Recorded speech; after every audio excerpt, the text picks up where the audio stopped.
Go hard or go home.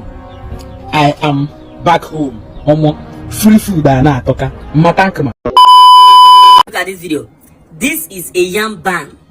The old traditional method of storing yam. And as you can see, this method of storing yam in the olden days was what our forefathers derived pride in. That is, you could calculate a man's wealth by the amount of yam in his yam ban, or by the size of his yam ban, or by the size of his food storage. That was the definition of real economy in those days.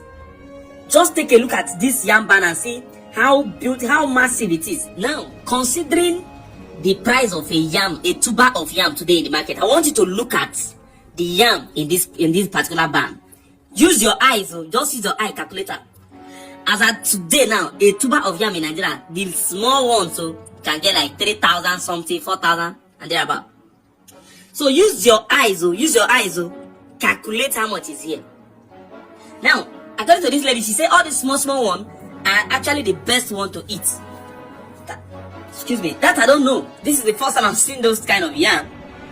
But look at the yam here and calculate it. This is exactly why Nigeria had a very buoyant economy in the past, because we had real commodity that was backing our economy in those days.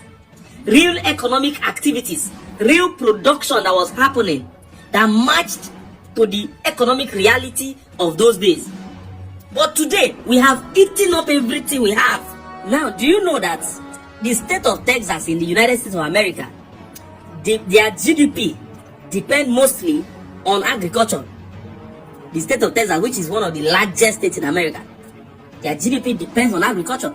And that's to tell you the importance of all these things you are seeing here. It may look funny, it may look like, oh, this, but let's bring mathematics into this thing. I want you to look at this thing on a stretch. Do you know that if this thing is selling for 3,000 naira per tuber, or 2,000 naira at worst, 2,000 naira, just calculate. See, I don't want to start going into all that numbers.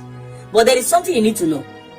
It is our responsibility to revitalize, to revive this culture in our society today. Especially those of us that have come out to the city and believe that the village is now a place we call village, that nobody should go there and stay. At least if you cannot go there, do business there, do agriculture there. Why not send small money to your village? That small family land where you get, send small money. You know they require too much. Send small labor money, may they help you cultivate the land. You don't need to be there. They will cultivate it and you watch it grow. When it's time for weeding, there are some culture we've forgotten that we need to actually bring back in our society. There are some cultures that we should not even do away with. It's just so unfortunate that a lot of us are now growing up and white collar job, and everybody wants to just do press computer and collect money. Nobody wants to go down and do that work again. And that's why the Nigerian economy is looking unrealistic.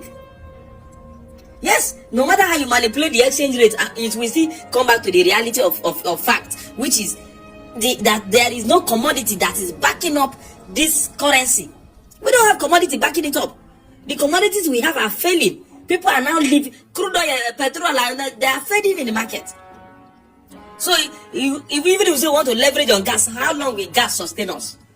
Before alternative to gas will come. Yeah. Go hard or go home. I am back home. Omo, free food na atoka. Matankama. Njana bagala wamola. Kama kaneche wesisi. Yegani 1 million. Buy be bada gana million. Mambo ekolazo. Tukotoa sana lipuli. Wamo wasa nya mambala kamabu. Mabu ibake noko. Be mo 10 million wala fridge this yore. Kama kwa. Go hard or go home. Probably just to come and enjoy herself and eat free food and all of that, Believe you have a parent, a father that have this kind of yam ban. Even if not me, I go to enter